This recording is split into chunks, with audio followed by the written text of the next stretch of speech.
쇼가 원하는 영구치 깊은 의식의 치료 전략이라는 주제로 준비해 주셨습니다. 해당 강연은 종료 이후 쇼 지르마스터 키트 경품 추첨이 예정되어 있습니다. 자리에 계시지 않는 경우 다음 분께 기회가 넘어가므로 사장님들께서는 참석하셔서 상품을 수령해 주시기 부탁드립니다. 김동환 원장님을 무대 위로 모시겠습니다.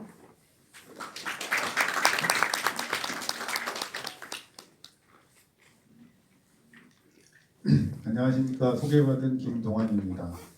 오늘 강의가 끝나면 경품 추첨을 할 예정이고, 그래서 앞에 경품함에 다 작성을 하고 오셔야 되는데, 혹시 지금 경품을 넣지 않으신 분들은 나가셔서 경품함에 응모를 하고 오셔도 좋을 것 같습니다. 잠깐 기다려 드리고요. 네. 오늘 쇼에서 또 이 경품을 직접 추첨하시기 위해서 이 자리에 참석해 주셨는데 나중에 소개를 해 드리도록 하겠습니다. 제가 이제 강의를 보통 하게 되면 처음 시작할 때 이 정도로 뭐 이렇게 그래도 어느 정도 차 있는 강의로 시작한 기억이 요새 별로 없었는데, 그래도 많이 앉아 계시니까 뭔가 강의할 때 좀 더 집중 있게 해야 되겠다라는 생각이 좀 들면서 살짝 긴장도 되는데요.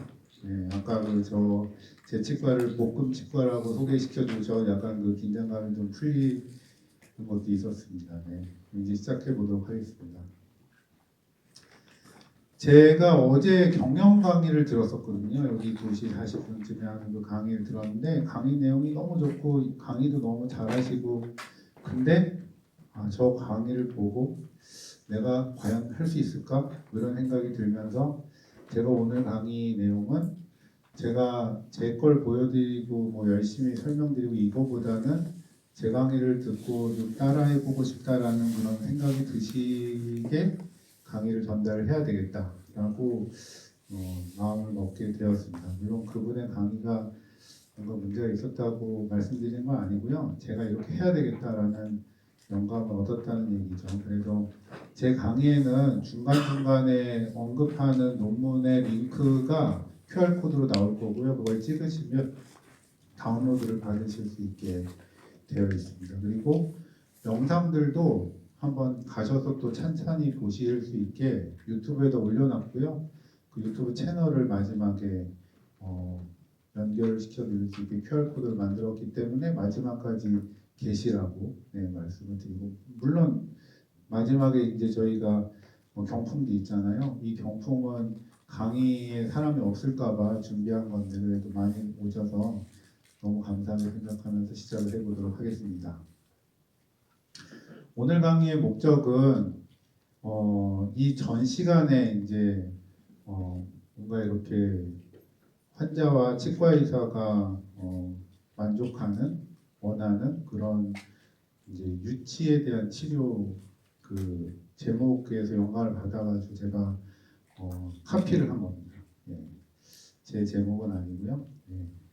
그래서 제가 이제 환자를 만족시키고 치과 의사도 만족할 수 있는 우식병소, 영구치 우식병소의 치료 전략에 대해서 오늘 소개를 시켜드리는 게 목적이 되겠습니다. 강의 내용은 일단 우식병소를 매니지먼트, 관리하는 거에 대한 얘기를 드릴 겁니다. 충치 치료가 아니라 매니지먼트라는 것이고요. 그 다음에 그러기 위해서는 우리가 기존에 해왔던 뭔가 이렇게 충치를 제거하다가 보니까 뚫렸다, 그래서 근관치를 한다, 이게 아니라 정확한 진단을 해서 우리가 어디까지 제거할 것인가 목표를 정하고 치료를 해야 된다. 그래서 성공적인 치료가 되려면 진단을 정확하게 해야 된다는 게 첫 번째 내용이 될 것이고, 그 다음에 그 제거하는데 기존에 완전히 제거하는 것과는 다른 차별화된 술식인데, 이게 대단한 게 아니거든요. 우리가 다 할 줄 아는 건데 어디서 멈출 것인가, 이것만 정하면 되는 건데, 그 부분에 대한 걸 올바르게 이해를 하시면 되는 거지 새로운 게 필요하지는 않습니다. 물론 이제 안 쓰던 러버댐을 쓰시는 거랑 지금 제 나이만 해도 잘 안 보이니까 루페나 현미경을 써야 된다는 게 권장사항이긴 합니다. 그리고 이제 이렇게 됐을 때 분명히 그 전에 우리가 확실하게 환자의 뒤탈이 없게 하기 위해서 충치를 다 제거하거나 아니면 제거하다 뚫리면 근관치를 하던 익숙해져 있는 술식과 다르게 환자와의 분쟁 소지가 생길 여지가 있다라고 걱정을 하실 수가 있어요. 그래서 충치를 과연 덜 제거했을 때 환자와의 관계를 어떻게 관리할 것인가 이 부분에 대한 얘기를 마지막으로 하면서 이 강의를 마칠 것입니다. 그럼 시작해 보도록 하겠습니다. 첫 번째는 이제 캐리어스 리전 매니지먼트인데 이 논문이 이제 2016년에 나온 컨센서스에 대한 내용입니다. 유럽에서 나온 거고요. 이 논문의 내용은 이제 천천히 설명드릴 건데 결국에는 충치에 대한 진단 그리고 뭐 용어 정리 그리고 치료 방법에 대해서 정의하면서 결국에는 깊은 충치를 어떻게 치료를 하는 게 좋은 것인가에 대한 얘기가 언급이 되고 있습니다. 2016년도부터 거의 10년 전이잖아요. 언급이 되기 시작했다는 것이죠. 아직 우리가 익숙하지 않은 거고 대학에서 배우지 않고 교육이 없었기 때문에 모르고 있는 거지 유럽이나 미국은 이미 변하고 있다. 우리도 이제 치과 의사도 알아야 될 때가 이미 지났다라고 생각을 합니다. 그래서 여기서 이제 이제 정의를 내리기로는 덴탈 캐리어스하고 캐리어스 리전에 대한 이제 정의를 내리는데 결국 환자가 충치가 잘 생길 만한 환자를 관리하는 것을 이제 캐리어스 매니지먼트라고 할 수 있겠고요. 환자 입장에서는 그렇습니다. 그리고 그 우식 병소 하나하나를 치료하는 것을 캐리어스 리전 매니지먼트라고 할 수 있겠습니다. 오늘 이제 캐리어스 리전 매니지먼트에 집중적으로 얘기를 하겠지만 결국에는 이 두 가지의 차이가 뭐냐? 결국에는 환자 중심이냐, 이제 치아 중심이냐 이것이고 결국에 치아를 어디까지 치료할 것인가 결국 최소 치료 개념으로 치료를 하는 것을 권장한다 이런 결론이 날 수 있는 그런 내용들이고요. 여기서 이제 목적이 결국에는 우리가 이 충치 치료를 하는데 이 조직을 제거하는 것의 목적이 무엇인가라는 것입니다. 지금까지는 우리가 충치를 완전히 제거하는 것이 충치 치료의 목적이라고 생각을 하고 배워왔습니다. 근데 지금은 바뀌었다는 거죠.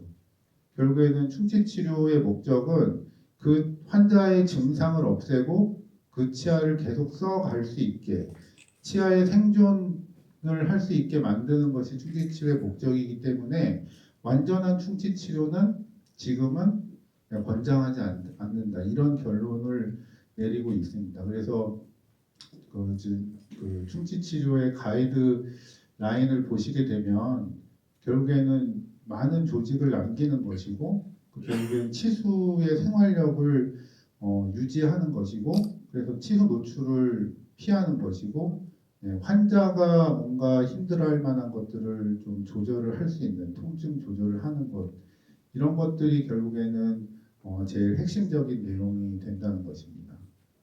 이 내용들은 가셔서 논문 한번 읽어보시고요. 논문이 뭐 요새 챗 GPT한테 넣으면 정리가 돼서 영어라도 어렵지 않게 읽으실 수가 있겠습니다.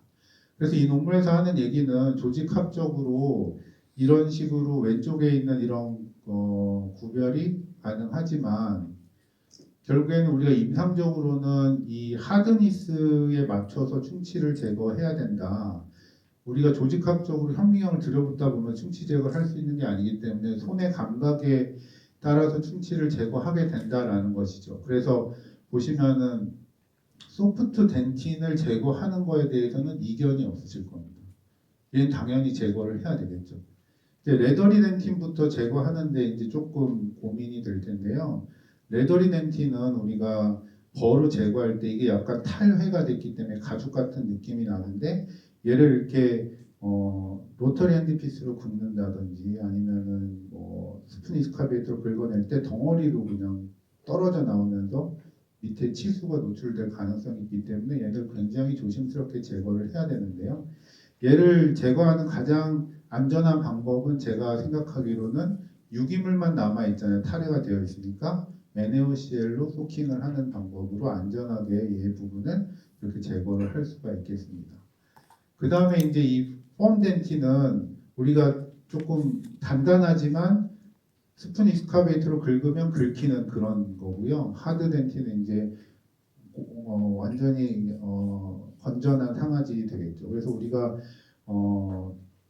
어디까지 제거하느냐가 결국에는 제거 전략이 되겠습니다. 그래서 지금 이 논문에 의하면 유치에 대해서는 이제 이전 시간에 들으셨을 거고 영구치에 대해서 충치의 깊이가 깊은 경우에 결국 이 오른쪽에 해당하는 이 부분에 해당하는 경우에 권장사항이 이런 게 있다라는 것이죠. 그래서 이 부분들에 대해서 이제 하나씩 살펴보도록 하겠습니다.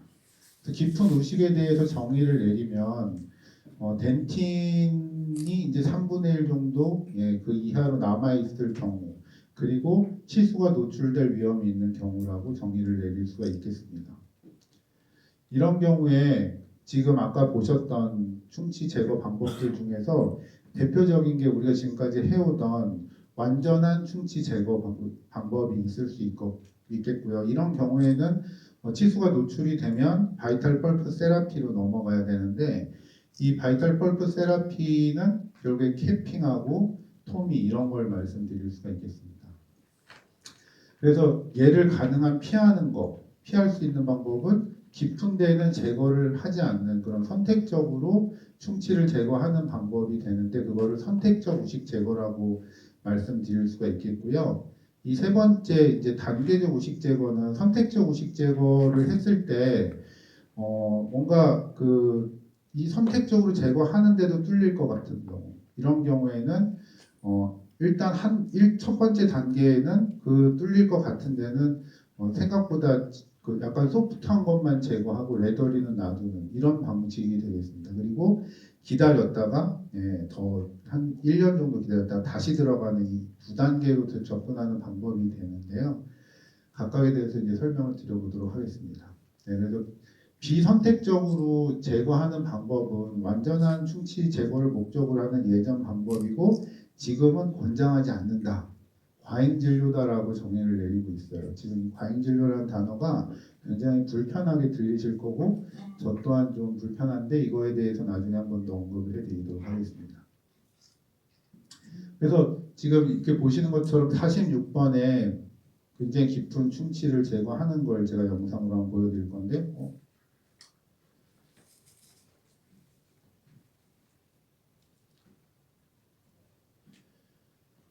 이제 이 깊은 우식을 제거할 때 처음에는 이런 식으로 보이는 이 우식을 스푼 익스카베이터로 좀 한번 긁어보기도 하고 안전하게 제거하기 위해서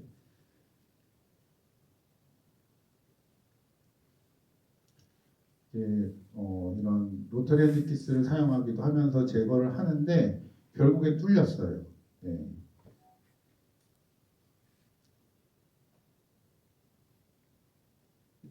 그리고 이렇게 조금 제거하다가 레더리 덴틴을 뜯어내는데 얘가 딱 뜯겨지면서 펄프가 노출되는 거죠.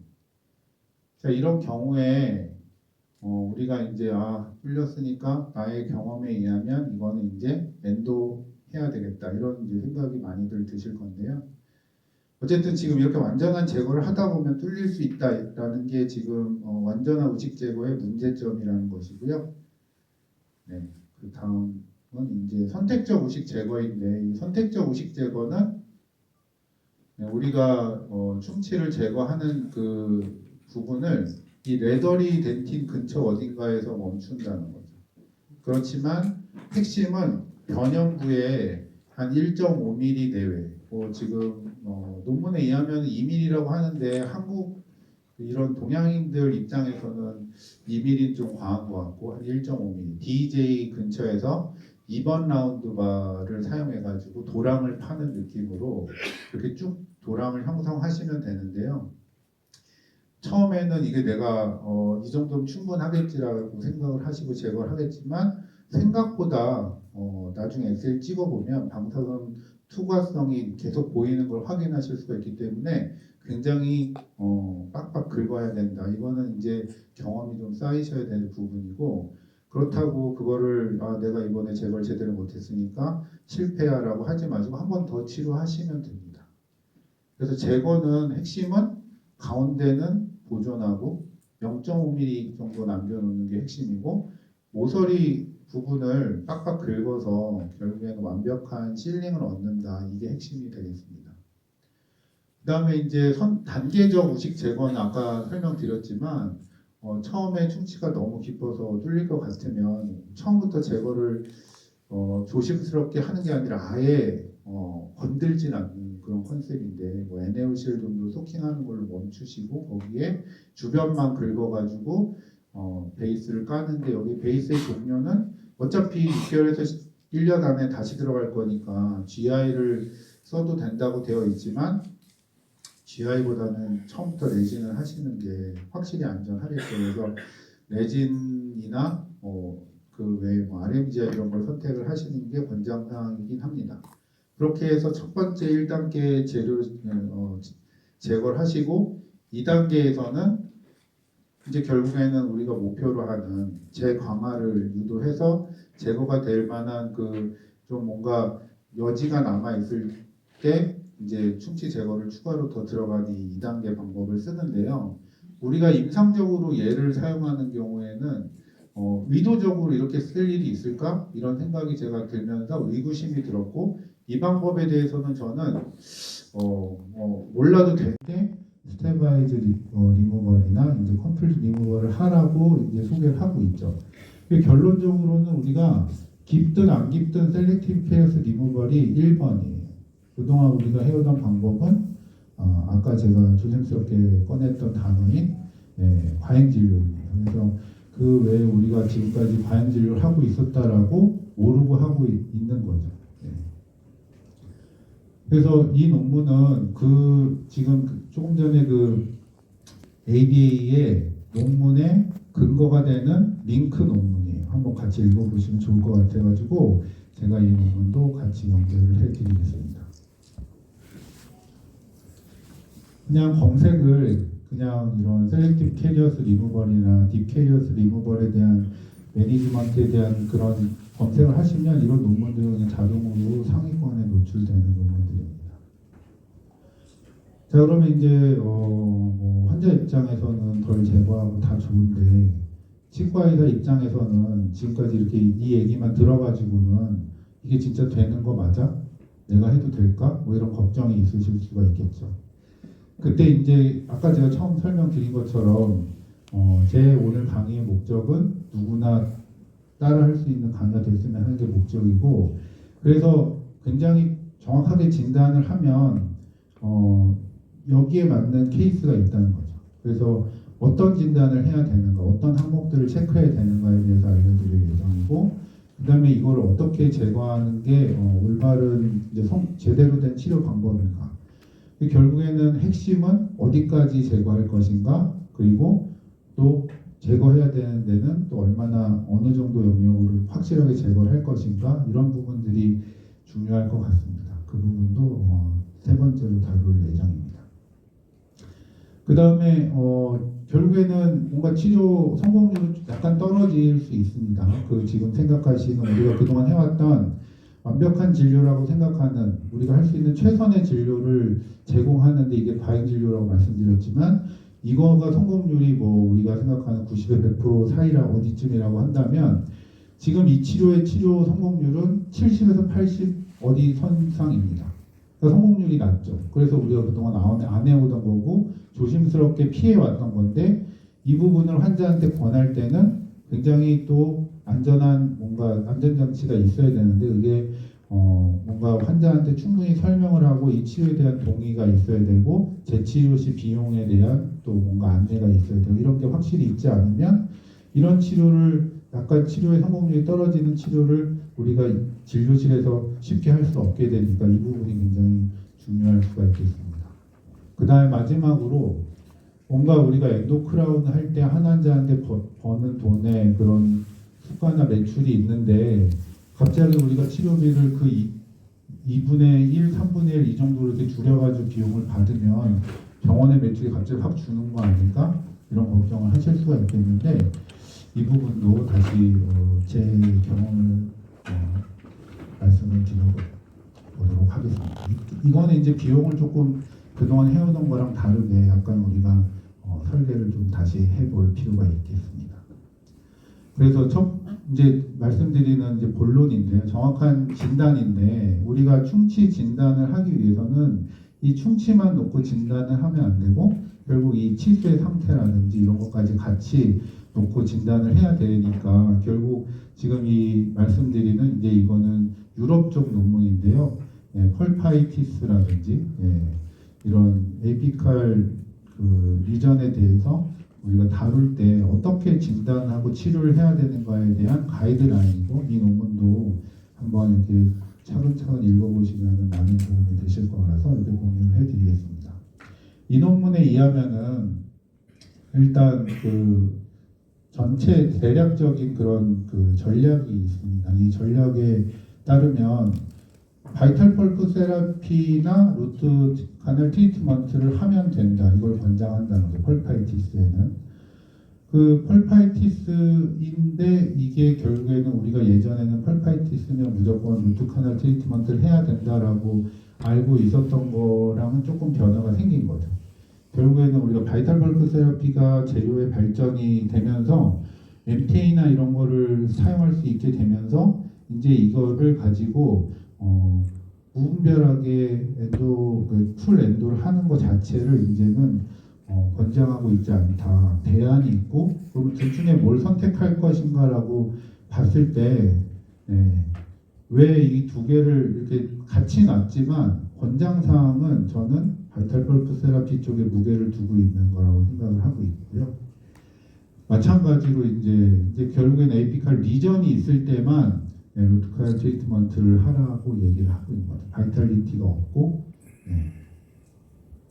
그 다음에 이제 진단 방법으로는 치수의 생활력을 이제 봐야 되는데요. 치수의 생활력은 콜드 테스트가 우선이에요. 얼음으로 먼저 이렇게 진단을 해보시고 또 EPT를 사용해가지고 우리가 바이탈리티를 체크할 수 있죠. 거기에 이제 환자의 증상을 물어봐야 되는데 아픈 적이 있었는지 그 통증의 유무를 확인하시고 또 뭐 눌러본다든지 온도가 그 뜨거운 거에 반응한다든지 이런 부분들까지 확인을 하셔서 펄파이티스인지를 진단하는 게 굉장히 중요합니다. 그러니까 치수의 생활력을 확인하는 과정이 매우 중요한 거죠. 그 다음에는 에피칼 리전이 있는지인데 여기는 이제 PA를 찍어가지고 우리가 엑스레이를 엑스레이로 꼭 진단을 같이 내려야 된다. 그래서 이걸 종합을 해서 보기 전에 그런데 이제 non traumatic 펄파이티스 이거는 결국 충치겠죠. 충치로 인한 치수 염증에 대해서는 권장사항은 치수 노출이 없는 경우에는 셀렉티브 케어스 리무버를 하고 치수 노출이 있는 경우에는 캠핑이나 토미를 하면 된다라고 권장이 되어 있습니다. 그리고 거기에 이제 덧붙여서 러버댐과 루페나 현미경을 사용하는 걸 권장한다 이렇게 되어 있죠. 그래서 여기서 이제 러버댐과 현미경 이런 부분들에 대해서 저는 이제 모든 진료를 다 현미경으로 하고 있는데 이 부분은 제가 오늘 첫 번째 강의 10시에 현미경 강의를 여기 이제 하는 걸 봤는데 너무 안 계시더라고요 여기. 그래서 그게 좀 너무 안타까웠는데 현미경 하면은 뭔가 비싸게 사가지고 안 쓸 것 같은 이런 생각이 들고 또 하나는 있으면은 그걸 보고 있다 보면은 진료에 뭔가 집중하느라고 진료 시간이 늘어나고 환자를 많이 못 보지 않을까 이런 걱정들을 하시겠는데 초반에 익숙해지는데 걸리는 시간은 분명히 필요하지만 그걸 쓰면 또 생기는 장점들이 많기 때문에 저는 모든 진료를 현미경으로 하고 있습니다. 근데 해볼 만하다 그런 권장 사항을 말씀드리고 싶고요. 자, 그래서 지금까지 얘기를 한번 정리를 해보겠습니다. 결국에 세 가지인데 바이탈리티가 있느냐, 그리고 뭔가 치수의 생활력이 있는 이제 뭔가 이렇게 페인이 있느냐, 그리고 에피칼 리전이 있는 이 세 가지인데요. 이 세 가지 중에서 바이탈리티가 있고 생활력이 있고 통증이 없고 그 다음에 리전이 없는 경우에는 셀렉티브 캐리어스 리무벌을 하면 됩니다. 이게 진단이에요. 이거 딱 지키시면 아까 말씀드린 성공률 75% 내외의 성공률로 진료를 할 수가 있으신 겁니다. 이걸 안 지키시고 무분별하게 나는 무조건 셀렉티브 캐리어스 리무벌을 해야지 이렇게 하면은 또 성공률이 확 낮아질 수 있다는 거예요.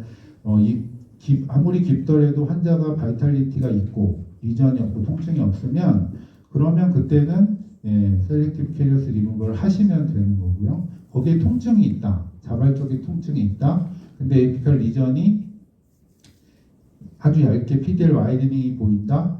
이러면은 이제 바이탈 펄프 세라피를 하시면 되고 바이탈리티도 없고 통증도 있고 그 다음에 에피칼 리전도 있고 하면은 이거는 이제 그때 엔도를 하시면 되는 겁니다. 그래서 우리가 지금 모든 경우에 그냥 뭔가 치수에 관련된 게 조금이라도 보이면은 근관 치료를 무조건 하는 이런 방식은 이제 좀 조심스럽게 접근을 해야 되고 통증이 있다고 무조건 엔도 치료를 하는 것도 아니고 통증이 있어도 바이탈리티가 있고 리전이 에피칼에 약간 PDL 와이드닝 정도 있는 정도면 바이탈 펄프 세라피를 하셔도 된다. 그리고 오늘 말씀드린 셀렉티브 캐리어스 리무벌의 가장 핵심적인 그 진단은 바이탈리티가 있고 통증이 없고 리전도 없고 하면은 이 경우에는 이제 우리가 오늘 그 말씀드리는 셀렉티브 캐리어스 리무벌을 해도 좋겠다라고 말씀드리고 싶습니다. 그래서 이제 그거에 대해서 이제 한번 정리를 해보면 여기 이 논문에서는 이제 두리뭉실하게 뭘 해도 된다 안 해도 된다 그러니까 약간 두 개씩 권장하면서 이것도 해도 되고 저것도 해도 되고 하지만 결국에는 최소 치료나 또는 환자 중심으로 생각하는 그런 컨셉으로 접근하면 결국엔 이렇게 이제 확실하게 정리를 해볼 수 있다는 거죠. 그래서 이렇게 진단을 하면 되시고요. 그 진단에 따라서 이제 치료를 어떻게 하는지에 대해 설명을 드려보도록 하겠습니다. 결국에는 이게 제일 궁금하실 거라고 생각해요. 제가 어떻게 하고 있는지. 그 부분에 대해서 영상으로 보여드릴 예정이고 이 영상은 유튜브 링크를 제가 끝날 때 드릴 테니까 한번 차근차근 보시면 좋을 것 같습니다. 그래서 셀렉티브 캐리어스 리무벌은 이제 이런 식으로 이제 치료 술식이 나와 있습니다. 이거에 대해서는 제가 이제 링크를 거는 걸 놓쳤는데요. 네. 관련된 거는 되게 많은데 그 중에서 이제 하나를 제가 발췌해서 사진으로 보여드리면 26번의 깊은 의식이 있고 얘를 이제 어떻게 치료하는지 치료 과정들을 사진으로 담아놨는데 이렇게 충치가 깊었을 때 이 부분을 어떻게 제거하는가 결국에는 에나멜을 제거를 하는 걸 먼저 시작을 합니다. 그래서 에나멜을 제거하고 시야를 확보하는 것이죠. 이거부터 시작을 하고 결국에 남아있는 그 밑에 이제 DJ 근처에 도랑을 파는 작업을 하게 됩니다. 이때 사용하는 버들은 뭐 지금 보시는 이런 버들을 사용하고 있는데 저는 요새 이 벌을 잘 쓰지 않아요. 왜냐하면은 지금 에나멜 제거하는 거랑 도랑 파는 거를 하나의 벌로 통일을 했거든요. 그 벌을 이제 사용하고 있는데요. 그러니까 결국에는 다이아몬드 코팅된 약간 그 롱 쉔크 길이 정도 나오는 27mm 이상 되는 그런 다이아몬드 바의 끝에 그 볼 엔드 부분이 한 폭이 한 직경이 1mm 정도 되는 버가 있거든요. 그런 벌을 사용하셔가지고 테이퍼드된 그런 거를 사용하시면 이걸 한 번에 다 완성을 할 수가 있습니다. 그래서 이런 모양이 되고 아까 말씀드린 것처럼 약간 이 소프트하고 레더리한 덴틴이 가운데 남게 되는데 이 부분을 제거하는 게 굉장히 조심스럽게 제거가 돼야 된다는 거죠. 그래서 이 부분을 제거할 때 아까 제가 뭘로 제거한다고 말씀드렸죠? 이 논문에는 언급되어 있지 않지만 저는 이제 NaOC를 사용을 하고 있습니다. 그래서 NaOC를 사용하고 나면 조금 남아있는 걸 제거하는데 한 요 정도 느낌 되게 이제 제거하는 것이 최종 목표가 되겠습니다. 근데 여기 그러면 우리가 베이스 라이너 이런 걸 깔아야 되는 거 아니야 이렇게 생각을 하시겠지만 이런 효과를 보고 우리가 기대를 하고 라이너를 이제 바닥에 깔게 되는데 얘가 결국에는 어떠한 효과도 있다고 검증된 바가 없고 결국에 접착 면적만 줄이는 방해 요소이기 때문에 권장하고 있지 않습니다. 하지 마시고 그냥 레진으로 바로 이제 그냥 수복을 하시면 된다 이런 얘기죠. 근데 솔직히 이게 퇴축이 돼가지고 치수랑 엄청 거리가 멀잖아요. 이런 케이스는 쉽게 할 수 있겠죠. 이런 거 말고도 더 어려운 케이스들도 해볼만 한데 여기서 이제 아주 집중해서 보셔야 될 부분이 여기인데요. 이 부분에 이런 부분들이 우리가 뭔가 놓치기 쉬운 부분입니다. 저기가 이렇게 주변에 이런 부분들하고 비슷하게 방사선 투과성이 거의 다 사라지게 하는 이렇게 긁어내는 게 가장 핵심인데 제가 초창기에는 이게 잘 안 되고 어렵더라고요. 그래서 그런 케이스를 한번 보여드리도록 하는데 이걸 이제 제가 그냥 한번 제 나름대로 그냥 발치한 치아에다 표현을 해봤습니다. 이 주변에 에나멜 입구를 이제 정리하는 과정이고 점점 깊어지면서 DJ의 도랑을 파는 과정을 보실 수가 있겠습니다. 약간 좁죠. 조금 더 넓게 하셔도 되고 여기 이제 NaOCl을 올리는 거고요. NaOCl이 이렇게 올라가면 기포가 막 생기면서 연화된 그 상아질들이 제거가 되는 것을 볼 수가 있겠습니다. 그래서 뭔가 이렇게 풍성했던 부분이 많이 확 가라앉는 걸 보실 수 있겠고 가볍게 이렇게 긁어내시고 빡빡 긁어내시면 절대 안 되고 이 정도로 제거하시고 그 다음에 제일 중요한 건 이 부분인데 이런 그 이제 DJ 근처에 그 상아질 감염된 상아질을 아주 열심히 긁어내는 게 핵심입니다. 그래서 결국에는 요 정도 느낌이 나게 긁으셔야 되는데 계속 긁으면 뭐가 계속 나오죠. 그거를 로터랜드 피스로 또 특히 주소화에서는 이게 잘 확인이 안 되기 때문에 반드시 마지막에는 이렇게 한 번 이상 이런 스푼 이스카베이터 핸드 인스트루먼트를 쓰시는 거를 권장해 드립니다. 그래서 NaOCl을 자꾸 쓰고 있는데 이렇게 많이 쓰진 않고 이게 보여주기식이라서 좀 뭔가 가시적인 걸 보여드리려고 이렇게 계속 썼는데 저는 보통 한 번 내지는 2번 정도 사용을 하고 있고요. 이렇게 해서 떼웠는데 잘 보시면 그렇게 열심히 긁었는데 이 부분이 계속 뭔가 이렇게 좀 소프트한 게 뭔가 덜 제거된 느낌이 나는데 이런 게 일반적이거든요. 그래서 얘를 깨끗하게 제거하는 게 굉장히 핵심이고 어렵다라는 게 제 경험입니다. 저 부분을 더 열심히 긁어내야 되는 거고요. 그래서 이게 이제 제가 작년에 이런 논문을 읽고 거의 이제 무슨 이런 개념이라는 걸 가지고 치료를 했던 거의 첫 번째 케이스예요. 근데 이제 지금 놓고 보면은 진단에 대해서도 별로 이렇게 생각하고 한 것도 아닌데 이제 진단한 내용을 보게 되면 진단은 부합되죠. 바이탈리티가 있고 이제 통증은 없으면서 에피칼 리전도 없고 한 이런 케이스를 선택해서 잘 하긴 했는데 이 케이스를 이제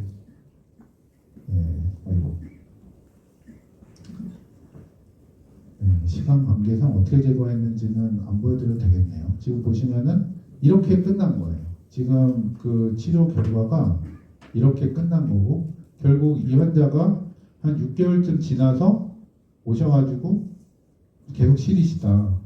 그래서 결국 제가 재치료를 했어요. 재치료한 걸 보시면 기존의 인레이 부분에 그냥 다시 이쪽으로 인레이를 제거하지 않고 이 부분을 직접 파고 들어가가지고 터널을 뚫어서 저 부분만 제거를 하고 이제 치료를 마무리해드렸죠. 이런 게 이제 결국 아까 얘기했던 스테바이즈 캐리스 리무벌의 뭔가 개념이 되는 거죠. 그래서 의도하지 않게 이런 그 충치를 많이 남겨놓고 환자가 다시 이렇게 뭔가 불편한 게 있었을 때는 2단계 치료를 하게 되더라. 그래서 결과적으로 그런 이름을 스테바이즈 캐리스 리무벌이라는 걸 만든 거가 아닐까 이런 생각도 들 정도로 이걸 의도적으로 나는 2단계로 충치를 제거할 거라고 치료를 하는 경우는 없으시겠지만 결국에는 뭔가 제거가 불충분할 때 다시 들어갈 여지가 있을 때 이렇게 다시 재치를 하는 이런 방법으로는 사용할 수 있겠구나라는 생각이 들었습니다. 그래서 이제 요새 제가 사용하는 방법인데요. 이제 얼마 전이죠. 네, 한 열흘 전의 그런 방법인데 한번 방법을 보여드리겠습니다. 아까 말씀드렸던 이제 그 테이퍼드하고 좀 길게 되어 있는 다이아몬드 코팅된 바로 에나멜과 덴틴을 한꺼번에 제거하는 그런 방법을 사용하고 있습니다.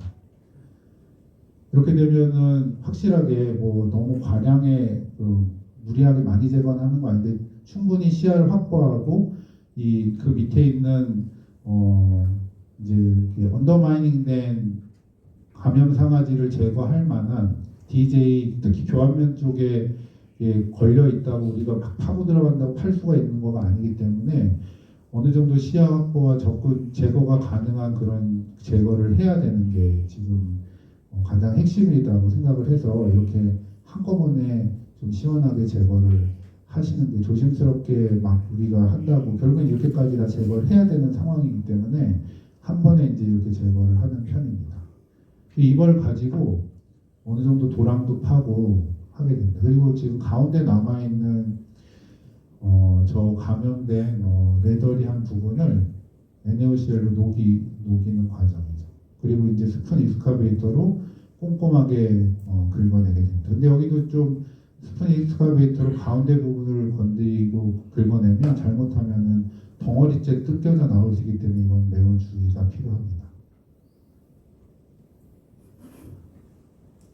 그리고 저는 이제 그 전기 모터를 사용하고 있는데요. 이거는 이제 주수가 안 된 상태로 좀 천천히 좀 조심스럽게 시야 확보를 해가면서 충치를 추가적으로 제거해서 거의 다 제거가 완료되고 이제 기존에 레진 하시던 것처럼 그냥 하시면 됩니다. 근데 이거 이제 제가 2급 아동이니까 인레이를 할 예정이라서 레진으로 베이스를 까는데요. 이때도 플로로 레진으로 한 번에 다 채워 넣는 것보다는 뭔가 어딘가 접착에 문제가 생기더라도 이 리키지가 어딘가 전달되다 끊길 수 있게끔 최대한 좀 많이 잘라가지고 충치가 진행이 되더라도 여기 내가 접착 혹시 잘못해도 한쪽에서만 끊어지는 이런 개념을 갖고 충치가 리키지가 잘 생겨도 퍼지지 않느라고 이렇게 그냥 나눠서 좀 하는 편입니다. 어느 정도 효과가 있는지는 알 수가 없지만 그래도 이렇게 중압 수축을 줄이는 효과랑 그 다음에 혹시 모르는 그런 그 접착의 실패가 전달되는 양을 최소한으로 지키기 위한 그냥 제 나름대로의 방법입니다. 그래서 뭐 제거할 수 있는 시야를 확보하기 위해서 에나멜을 제거하는 거기가 끝이고 여기서 추가적으로 뭐 대단한 많은 양을 제거를 하려고 이제 그 이상 시도를 하지 않기 때문에 거기서 살짝 이제 그 삽입 각도나 이런 걸 고려해서 다듬는 정도로 와동 형성이 마무리가 되겠습니다.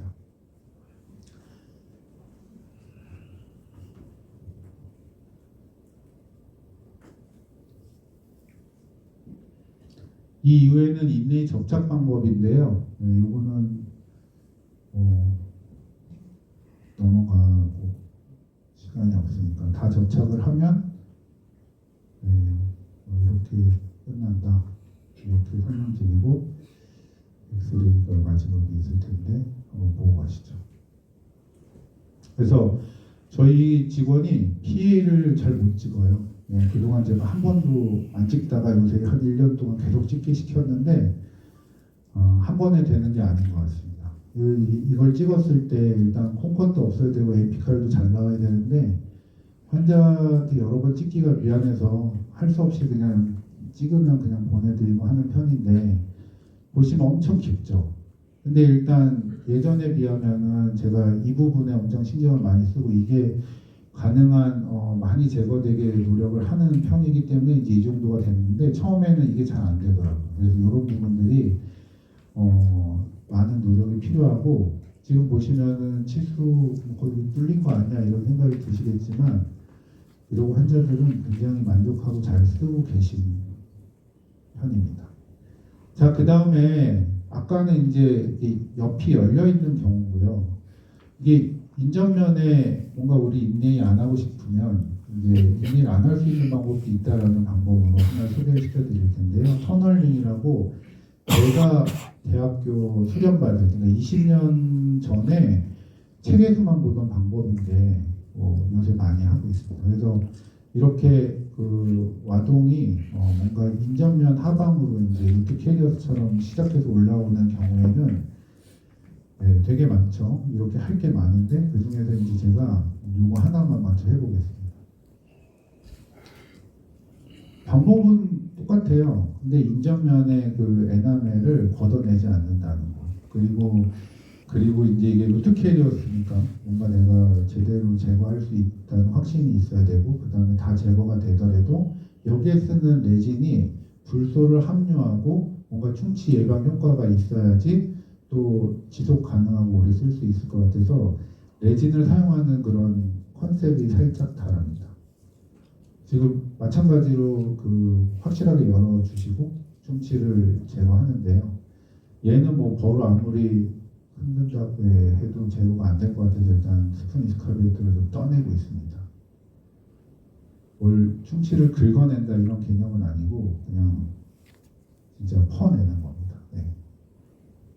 그래서 어느 정도 시야가 확보된 상태에서 계속 그 이제 도랑을 파면서 충치를 제거하고 있습니다. 그래서 여기서 핵심은 결국에 저는 이제 저 디지털에 있는 프리 에나멜이지만 일단 걔를 제거를 하고 싶지 않다는 그런 생각을 갖고 제거를 하고 있고요. 이때 먼저 보시면 매틱스 밴드를 이렇게 껴놓고요.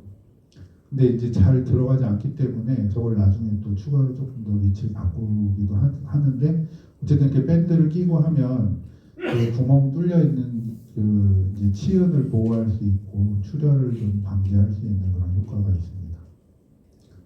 다양한 기구를 막 쓰죠. 이제 초음파로 되어 있는 아니면 소닉으로 되어 있는 핸드피스 다양한 코팅된 핸드피스를 쓰고 있는데 여기서 핵심은 저 프리 에나멜 쪽에는 안 쓰는 거예요. 그걸 쓰는 순간 그냥 깨질 수가 있기 때문에 그리고 스푼 이스카베이터가 이거 쓰고 있습니다. 죄송합니다.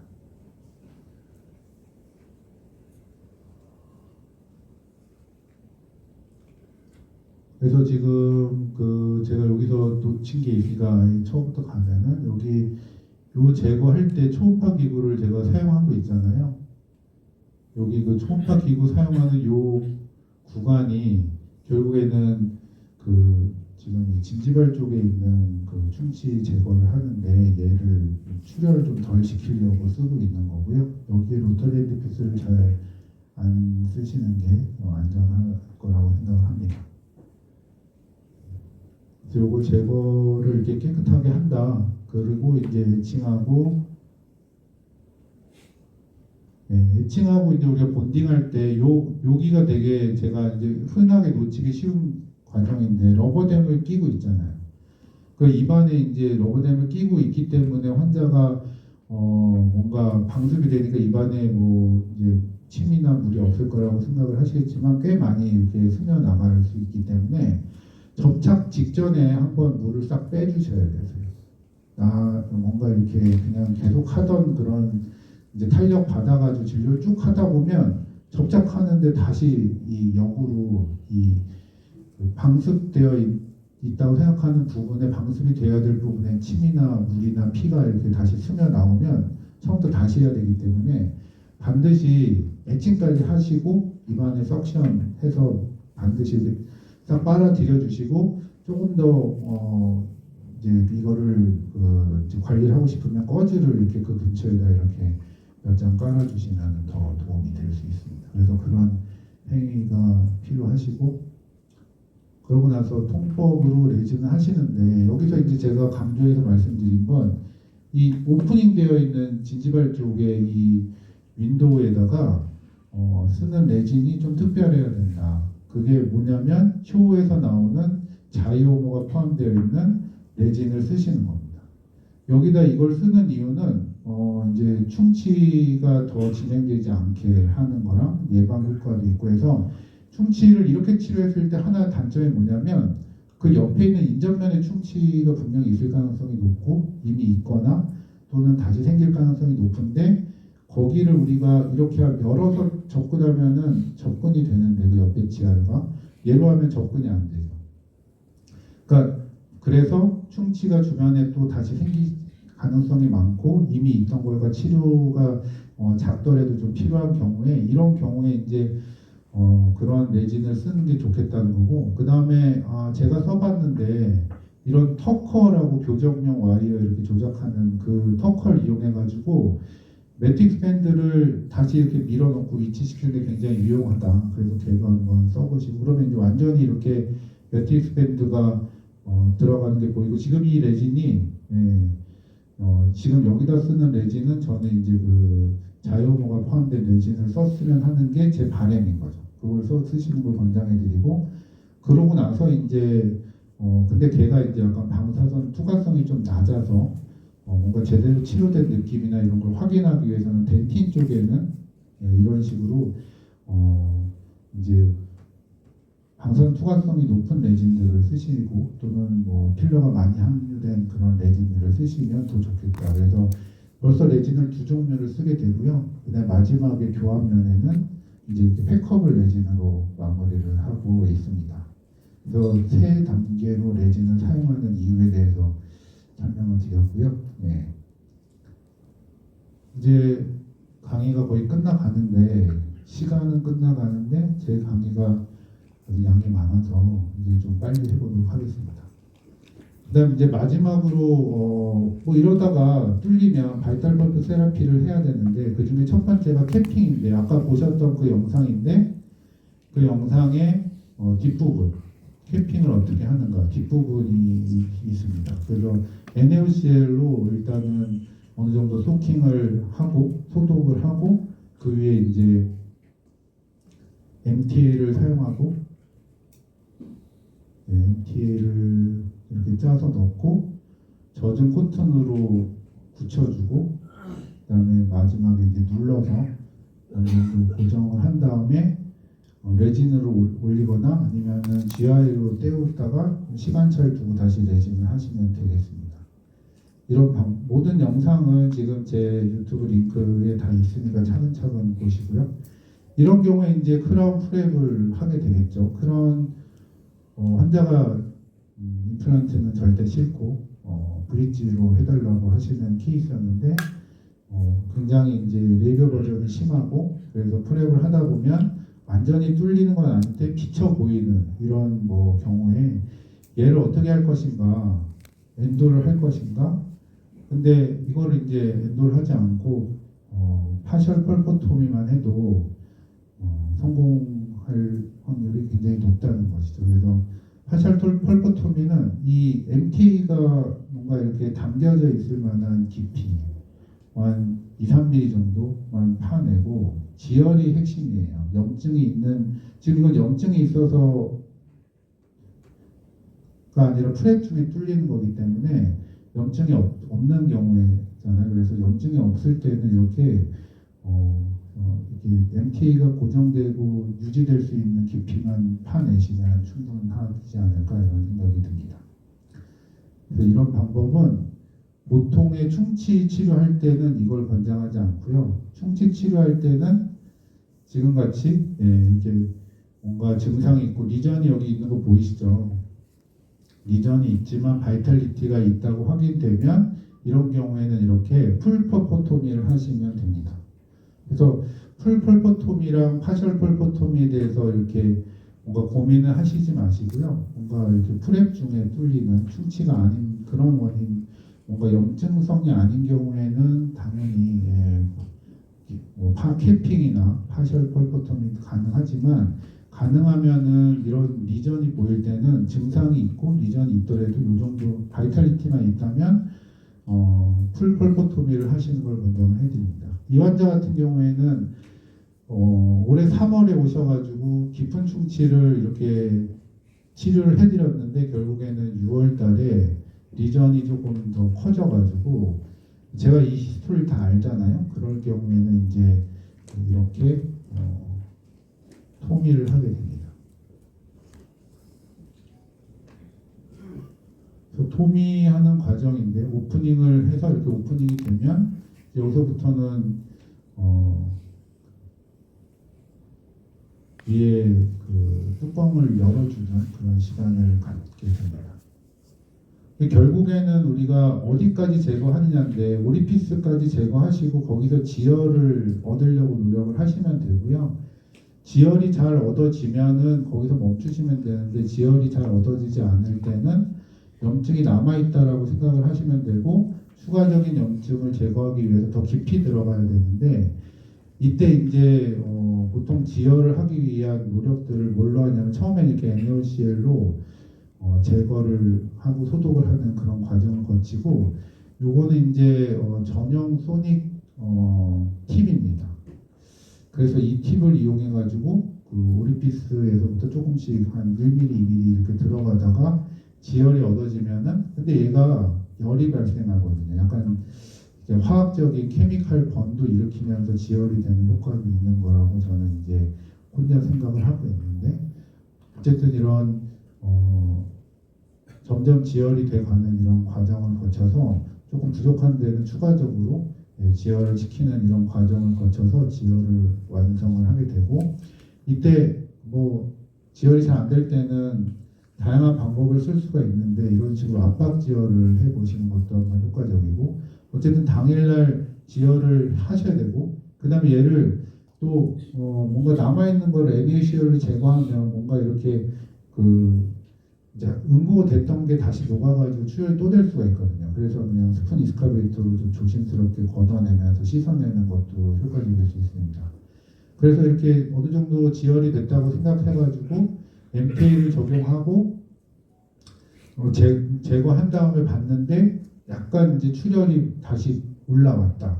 이럴 때는 다 제거하지 마시고 그 출혈된 부위만 제거하고 그 위에 한 번 더 MTA를 적용하시면 된다라고 제조사에서 말을 하고 있어서 지금 그렇게 하면 하고 있습니다. 그래서 한 번에 저런 그 뭔가 출혈이 없이 되면 참 좋겠지만 당일날 좀 무리하게 치료하다 보면 시간에 쫓기고 결국엔 지혈이 잘 안 되는 경우에는 이렇게 부족할 수가 있는데 이럴 때는 또 이렇게 두 번에 나눠서 마무리를 하시고 GI로 때우고 또 이거를 이제 이렇게 보내면 뭔가 이 GI가 리키지가 생길 수 있기 때문에 불안하다. 그래서 그 마진 부위에 어디식으로 방중압을 하는 걸 추가적인 그런 수식을 권장하는 분들도 계십니다. 참고해서 하시고 결국 이렇게 한 다음에 증상을 보고 한 달 정도 있다가 뭐 레진 같은 걸 추가를 해주시면 될 것 같고요. 마지막으로 이제 동의에 대해서 말씀을 드릴 건데 강의가 끝났나요? 끝내야 되나요? 한 5분 정도 더 해보도록 하겠습니다. 이건 이제 그 결국에는 우리가 밸류 베이스드 케어가 뭔지에 대해서 이해를 해야 되는데 우리가 그 건당 진료비를 받고 있는 게 현실이잖아요. 그러니까 모든 진료를 뭐 뇌진이나 충치 치료하거나 아니면은 엔도, 코어, 그다음에 크라운 이렇게 했을 때 비용이 다 다르고 그런 비용들을 결국에는 불필요한 진료들을 하면서 비용을 높이려고 하는 그런 그 시도들을 하는데 거기에 이제 밸류 베이스드 케어는 뭐냐면 그런 거를 약간 포괄수까지처럼 어떤 치료를 하나의 지금 이런 깊은 충치다 하면 진료비를 딱 정해놓는 겁니다. 제가 지금 이 깊은 충치에 대해서는 이렇게 하고 있는데 일반적인 충치 치료는 레진으로 하게 되면 20만 원 내외로 받고 있지만 이런 그 뭔가 깊은 의식은 제가 그냥 30만 원이라고 그냥 책정을 하고 받고 있어요. 이게 환자 입장에서는 뭔가 기존 진료비보다 더 내는 것 같은데라는 생각을 하실 수도 있겠지만 반대로 얘가 원래는 근관 치료랑 그 다음에 코어랑 크라운 할 때 들어가는 비용에 약 한 반에서 3분의 1 정도로 더 비용이 저렴하기 때문에 여기에 대한 저항은 많지는 않아요. 반대로 우리 입장에서는 원래 받던 똑같은 치료 행위보다 미리 더 받을 수 조금 더 받아놓고 약간 5명에 1명, 4명에 1명 꼴로 타인하는 환자한테는 추가적인 치료가 필요한 거죠. 이 약간의 보험 개념인데요. 나머지 4명은 돈이 덜 들어가는 치료를 해도 좋고, 나머지 1명은 돈을 덜 내지만 제 입장에서는 미리 4명한테 더 받았기 때문에 손해보는 거고, 이런 생각을 가지고 약간의 비용을 선정을 하는 방식이라고 생각을 하시면 되겠습니다.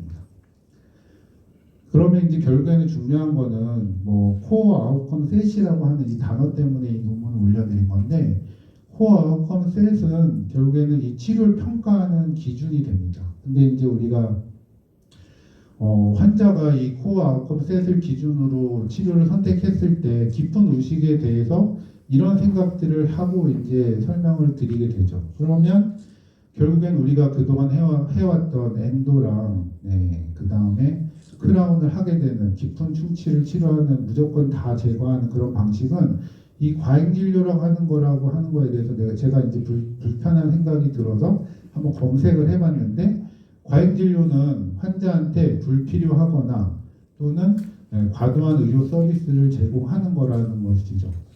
그랬을 때 이런 부담과 낭비가 생긴다는 건데, 이거를 이제 통증 그리고 치료의 결과 예고 그리고 비용 이런 것들을 고민했을 때 결국 환자한테 물어보면 어떤 진료를 선택할 것인가, 이 부분이 결국에는 이런 과잉 진료에 대해서 자유로워질 수 있고 환자한테 유리한 치료를 할 수가 있는 거라고 설명을 드릴 수가 있겠습니다. 그래서 설명을 했는데 환자가 뭔가 이렇게 뭘 할지 결정을 못하는 경우가 되게 많잖아요. 우리가 이것도 할 수 있고 이것도 할 수 있으니까 결정해 주세요라고 물어보면 대부분 그냥 원장님 이거 들어도 모르니까 원장님 믿고 따르겠습니다라고 하는 게 대부분이지만, 지금 이 선택적 의식 제거만큼 환자한테 이 둘 중에 뭘 할 거냐고 물어보면 대부분 다 선택적 의식 제거해 주세요라고 대답을 하는 굉장히 드문 치료 수식입니다. 환자의 동의율이 한쪽으로 치우쳐 있습니다. 나는 5분의 4가 될 수 있다라는 그런 느낌도 들고, 뭐 예후가 이쪽보다는 나쁘지만 나는 5분의 4에 들 확률도 높고, 그 다음에 이런 기대가 생긴다는 거예요. 그렇기 때문에 환자가 이런 이제 동의서에 충분한 설명을 듣고 서로 합의하에 진료를 했을 때 큰 문제가 안 생길 수 있다는 겁니다. 그래서 이런 동의가 반드시 필요하고, 이런 동의를 했을 때 그러니까 이런 설명과 동의가 이루어진다면 더 이상 크게 서로 스트레스 받지 않고 이제 진료를 할 수 있게 되는 것입니다. 그래서 말씀드린 것처럼 제일 마지막 줄에 제가 비용을 미리 받았다고 말씀드렸잖아요. 그래서 나중에 혹시 바이탈 펄프 세라피로 그 환자한테 다시 재치료를 해서 토미를 해준다. 토미를 했는데 코어를 레진까지만 하고 크라운 안 한다. 그럼 이 환자는 돈을 그냥 치수 절단술만 내고 집에 갑니다. 환자는 크게 돈을 더 내는 느낌이 많이 안 들겠죠. 그리고 그 와중에 이제 뭐 크라운 하게 되면 비용이 좀 달라지니까 추가 비용을 더 내시는데, 그 환자는 비보험 진료에 30만 원을 내고 더 안 낸다는 거죠. 그 부분이 이 여러 가지 이제 밸류 베이스드 케어의 핵심 부분이라고 저는 생각을 하고 있습니다. 그래서 지금 걱정하시는 거는 내가 비용을 덜 받았으니까 이 왼쪽에 해당하는 이런 이제 비용을 오른쪽에 해당하는 것만큼 많이 못 받으니까 우리 병원에 매출이 줄 거 아닌가 이런 걱정을 하시겠지만, 제 입장에서는 환자가 늘었어요. 그래서 매출도 늘었습니다.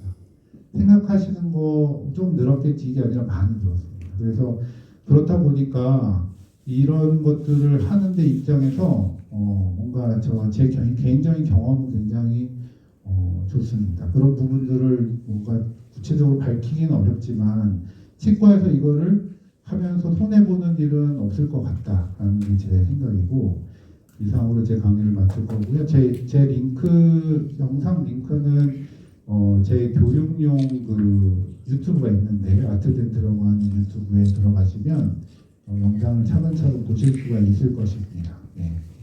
그리고 관련된 질문은 카카오톡 채널로 해주시면 될 것 같습니다. 긴 시간 제 강의 들어주셔서 감사드리겠습니다. 마지막으로 이제 경품 추첨을 해볼게요. 여기